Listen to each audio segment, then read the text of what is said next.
This week, we're talking about procrastination. You are listening to Love Your Job Before You Leave It, the podcast for ambitious, high-achieving women who are ready to stop feeling stressed about work and kiss burnout goodbye forever. Whether you're starting a business or staying in your day job, this show will give you the coaching and guidance you need to start loving your work today. Here's your host, career coach Corey Lynn. Hello, hello, hello. Happy Wednesday. I hope this week is treating you wonderfully. And I'm pretty excited to talk to y'all about a topic that I think impacts all of us at some point or another. And before we get started, I want to read something that one of my clients wrote, and it is directly related to today's topic of procrastination. And it actually inspired this entire podcast, which is so funny because I was like, procrastination part 2. And then I went to go look to see what I had said in procrastination part 1. And then I realized there wasn't a procrastination part 1, or I guess this is procrastination part 1. So I thought I had already done a podcast on this, but apparently I haven't, or probably I've talked about procrastination in a lot of podcasts, but there's not one that's specifically titled procrastination because that's what I was looking for. And I didn't find it, but that's okay because we're just going to make it right now.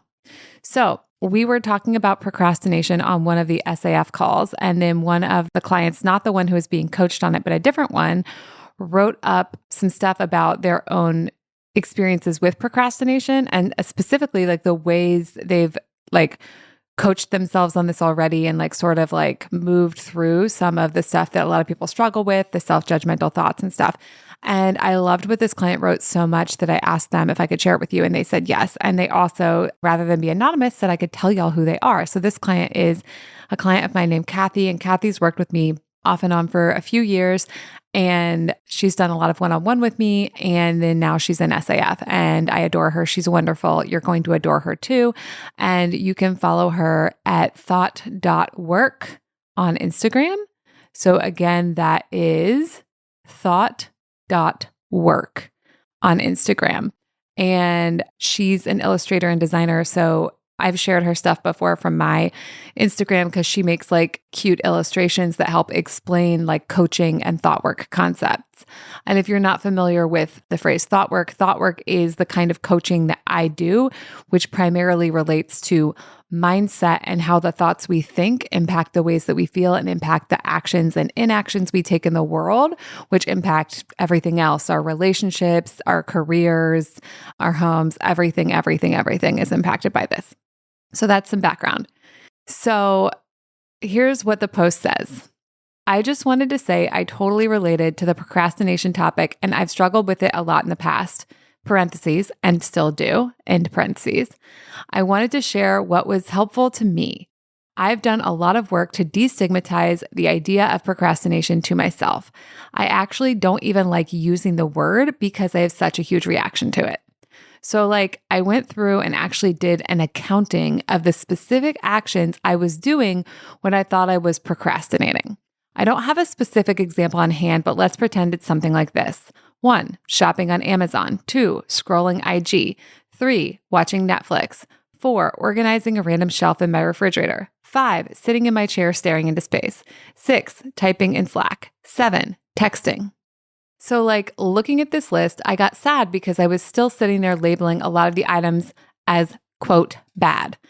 Then I realized that I hadn't actually said what I was doing. I just put my actions into judgmental buckets. So I did the list again. 1, picking out shirts for the kids because they outgrew everything again. 2, looking for style inspiration for branding for my business. 3, looking for something pleasurable to watch to put me in a good mood for my day. 4, making room for my grocery delivery. 5, feeling really tired but fighting the urge to nap. 6, interacting with various people about topics that I was interested in about workplace culture, comparing notes on design struggles, offering comfort and solidarity to friends, receiving comfort and solidarity from friends. 7, making sure my sister got the package I sent her. So then I looked at this and I had this earth-shattering thought. I am not wasting my time. Almost all of these things were completely valid shit that I need to do or deal with. Some of them were about nurturing important relationships. Some I could do without or do later. That's it. what was happening for me was that I was having a prioritizing error. What I really wanted to prioritize was something like number 2. Also, because social media be like it is, I got sucked in and didn't do the quick thing I was trying to do in the first place. That was a realization that really helped me stop judging myself so I can get to the useful things I could maybe do to help me keep my focus. The lists and project management tools and whatnot weren't helpful to me until I was able to disassemble that thought. This is also the approach I used to stop judging myself about my financial habits. Like, I was judging the fuck out of myself for buying so many things on Amazon. If I hadn't looked closer, I would have missed something really, really important. That 80% of it was for my household or the kids. And not only should I not feel guilty for buying it, I should be billing my husband for half of it.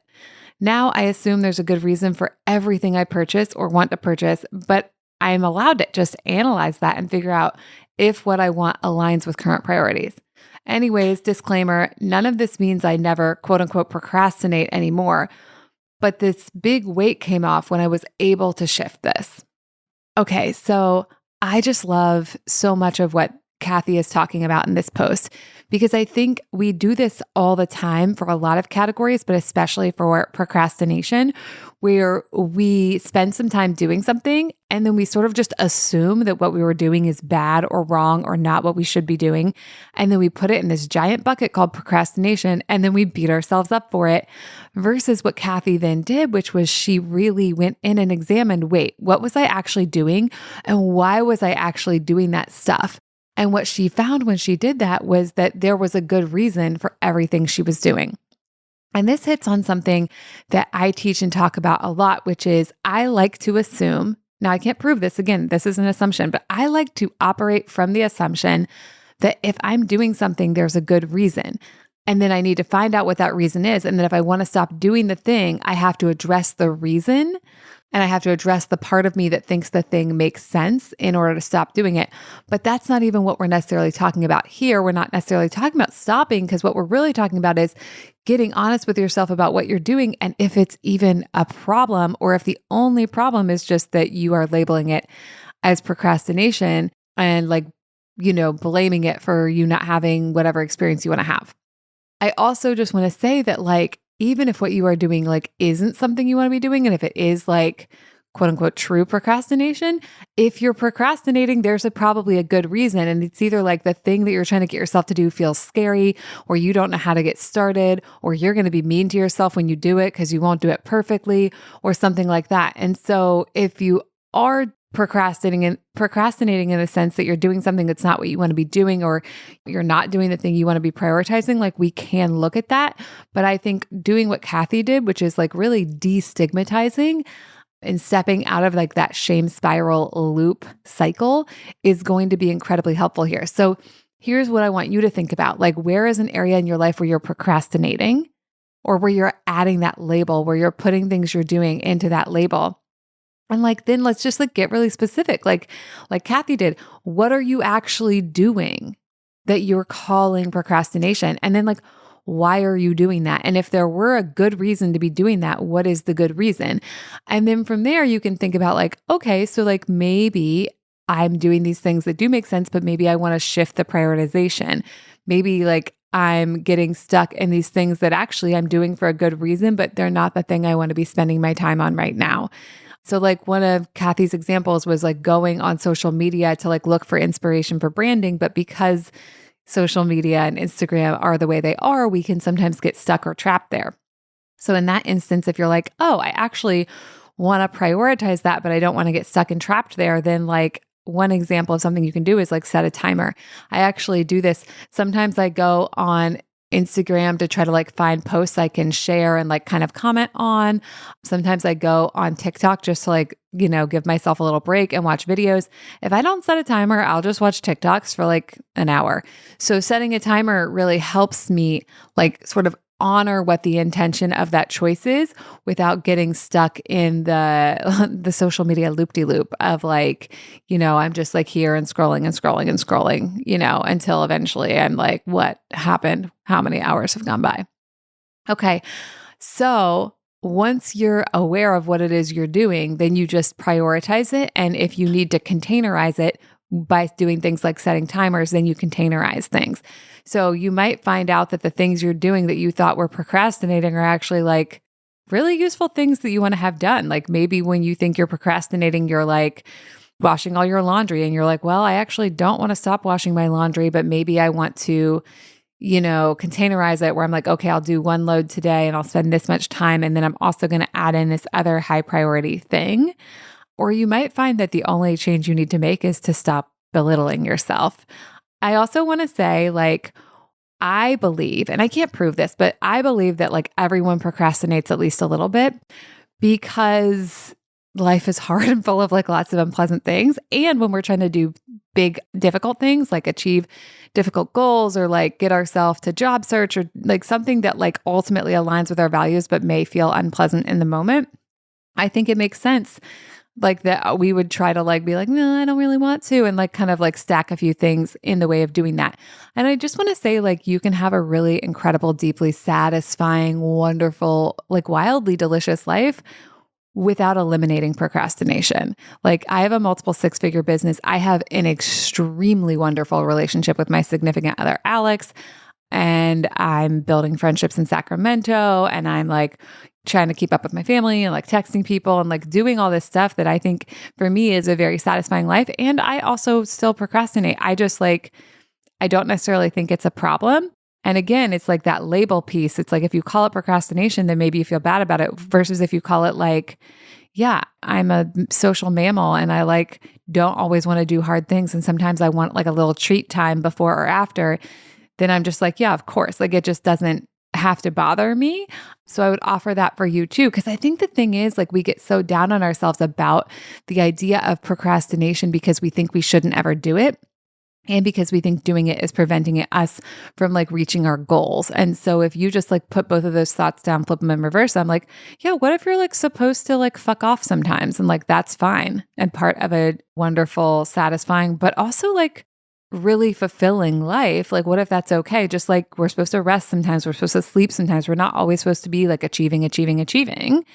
And also like, what if you can have that time and still hit those big goals you're dreaming of? Now, again, like this also brings up like prioritization. If you kind of break down the tasks and you realize you're always prioritizing like, these like little day-to-day tasks that are just like kind of keeping the status quo maintained, or if you're like prioritizing, these sort of like tasks that aren't in alignment with like what you're actually trying to do, then we may want to make some edits. But calling it procrastination is not necessary if that label is going to make you feel shitty about yourself.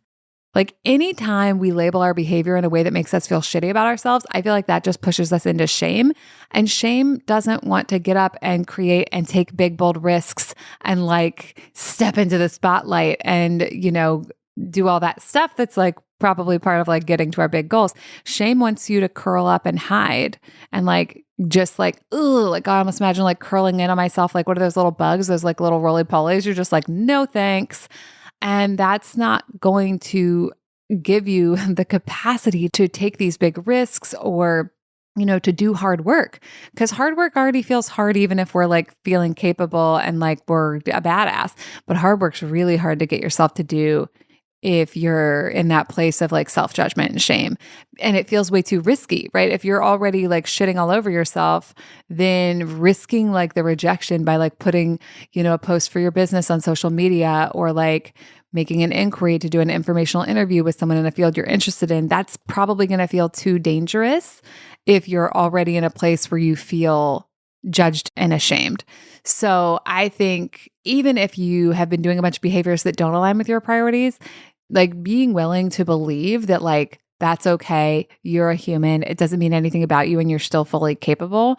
And it's okay to like go and try and fail. And it's okay to like mean to go and try and get lost in a little Instagram hole for a while and then like come back to it.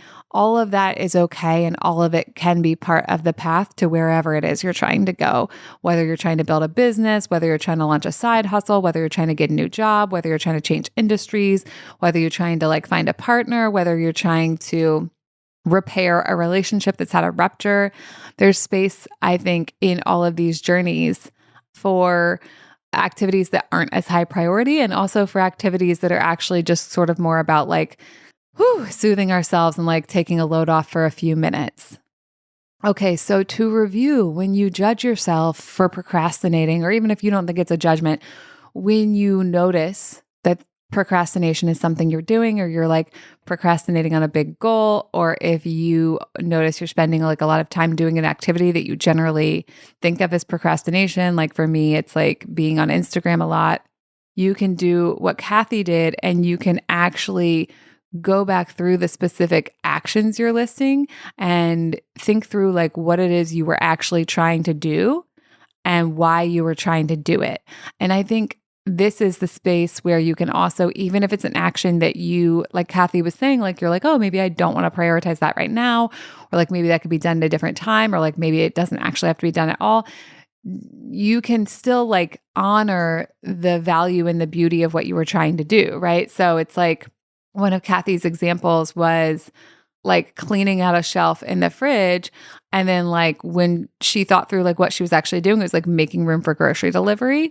So like, even if you decided like, okay, that's not the most important thing to do ahead of time, you could still like honor like, wow, but it really was great of me that I was like on it and I was like thoughtful and I was trying to prepare for the grocery delivery, but maybe I'm going to like take that time back from that activity and do this other thing that is a higher priority. And then when the grocery delivery comes, I'll just, clean the shelf out then.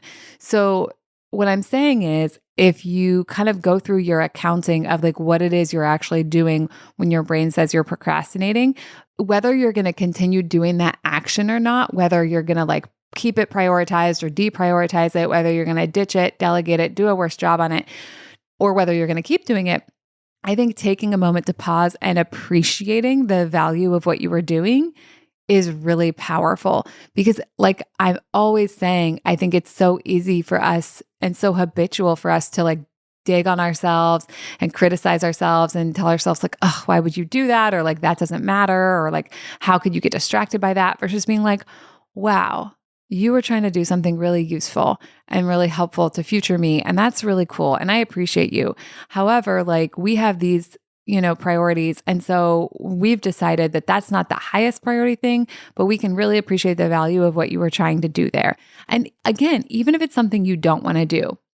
So if it's like for you, it's not that. If you're like going on Instagram and when you do the accounting that you're like, oh, I didn't want to deal with like my thoughts and feelings about how annoyed I was at my sister about her text message, then like you can appreciate the beauty of that too, even if that's like not the action you want to take. Like you're like, oh, yeah, I was totally scrolling because I didn't want to deal with like my annoyance. And like, of course, that's okay. And I can appreciate the beauty of what my brain was trying to do there. It was trying to distract me from my feelings in the same way like lots of parents distract their children from feelings with like an ice cream cone. But also that's not maybe who I want to be. And that's not maybe how I want to handle, annoyance or whatever. So I'm not going to judge and shame myself about that. I'm not going to call it procrastination anymore. And when that comes up, I'm going to, do this other thing, which might be like, oh, when I notice I'm feeling annoyed, I'm going to get a piece of paper out and write about my feelings about it instead. So kind of there, like realizing that like, it's like I was saying earlier in the podcast, I like to operate from the assumption that everything we're doing for a good and beautiful reason, even if it's not ultimately what we want to keep doing. So it's like, oh, my brain was trying to take care of me and my negative feelings in the best way it knew how to at the level it was operating at. But like, I actually maybe want to choose something else on purpose when I come in with my intentional brain versus my habitual brain. Our habitual brain is made up of habits, right? Habitual habit. And a lot of those habits are things that we learned a really long time ago. So the thing where like when you're having a negative emotion, your brain's like, I know, let's scroll Instagram, or like, I know, like, let's eat a cookie, or I know, like, let's just go read this romance novel. That habit might be really old. It might be from like 4th grade. I mean, not if it's Instagram, because Instagram didn't exist. Well, it didn't exist when I was in 4th grade. Maybe it existed when you were in 4th grade. I don't know. But like for me, it was books, right? Like I was really big into reading as a kid and I liked reading all the time. And as a kid, I wasn't thinking like, I don't want to deal with my feelings, so I'll go read. But as an adult, I can see like that's a habit that I developed as a way to soothe and care for myself. And so as an adult, I may still fall into that habit. But then if I were to do an accounting, like a procrastination accounting, or you don't even have to think you procrastinate to do this. It could be just like an accounting of like what you did with your day and why you did it. And if you discover stuff like that, you can just choose to build a new habit. And so that's what I'm talking about when I'm saying like your intentional brain. That's like the brain you're being on purpose, or the way you're teaching your brain to be on purpose. Or I almost think about it as like me in relationship with my brain. So like I think about my brain as being very habitual with whatever patterns it learned. And a lot of those patterns, like I said, it learned a long time ago. So it's just like doing its own thing. And then I come in with my like adult awareness and I'm like, oh, I don't think that's really doing what we want it to do. So I think we're going to make a little edit there. And then I don't have to judge and shame the brain, and I don't have to judge and shame myself. I'm just like, oh, thanks for doing the best you knew how. We're just going to do it differently now. And by not adding shame and judgment, it's actually a lot easier to change. Because like when we judge and shame, again, then we want to like curl up in that ball and we don't want to try new things. And we don't want to take risks and we don't want to be seen.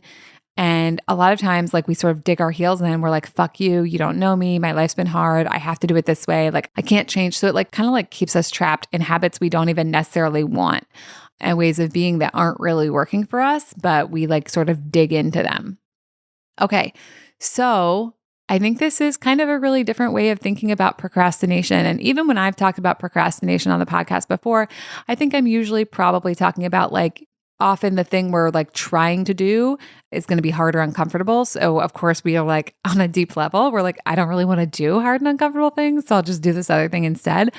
But I think this layer that we're talking about today of like, are you even procrastinating when you say you're procrastinating? Or are you doing things that like you actually want to be doing or like make a certain kind of sense, but maybe you just want to be pairing them with something else or prioritizing something else, or maybe you just want to stop judging yourself. I think this is a really useful frame that's going to help you have like a much kinder relationship with yourself and a much more enjoyable experience of your life and of your career. And because of that prioritization piece, it's going to help you get more of what you want without you ever having to be perfect to get there. And that's great. I think that's so fun since, you know, we're all human beings. Waiting till we're perfect to like have a life we enjoy is not a great plan.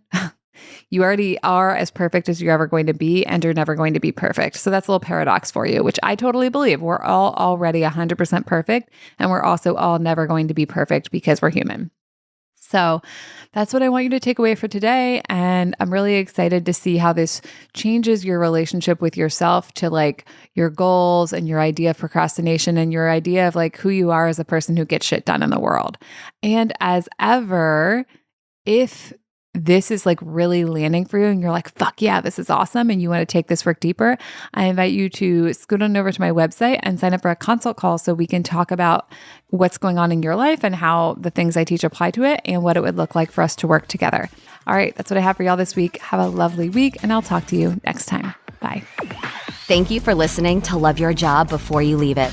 We'll have another episode for you next week. And in the meantime, if you're feeling super fired up, head on over to CoreyLynn.com for more guidance and resources.